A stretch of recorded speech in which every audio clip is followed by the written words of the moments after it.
Avant de commencer, abonne-toi à Para TV et partage cette vidéo. N'oublie pas de liker et de laisser ton point de vue en commentaire. Le régime militaire issu d'un coup d'État au Niger accuse Antonio Guterres d'avoir fait obstacle à la participation de leurs représentants à l'Assemblée générale des Nations unies vendredi dernier.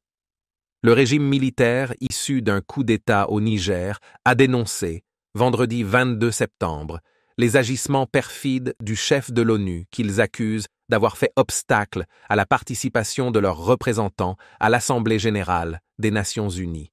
Lors de cet événement, le régime militaire au pourvoir avait envoyé son nouveau ministre des Affaires étrangères, Bakary Yahou Sangaré, qui était avant le coup d'État du 26 juillet, le représentant du pays à l'ONU.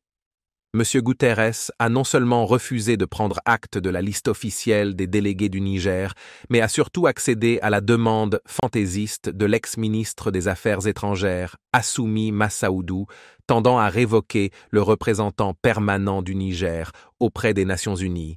Note le communiqué de Niamey.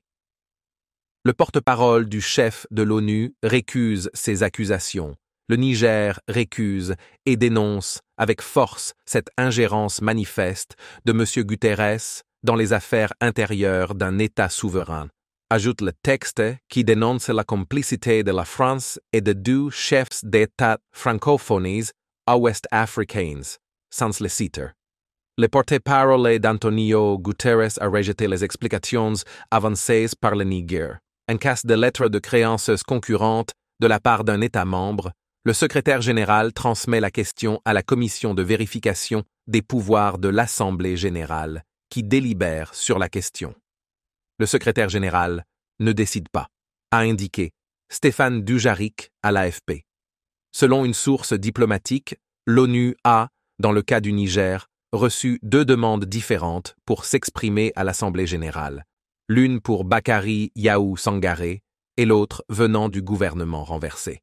La question a donc été renvoyée à la commission des pouvoirs qui ne se réunit en général pas avant l'automne, et aucun représentant du Niger n'est ainsi prévu sur la liste des intervenants à l'Assemblée générale. Avant de commencer, abonne-toi à Para TV et partage cette vidéo. N'oublie pas de liker et de laisser ton point de vue en commentaire.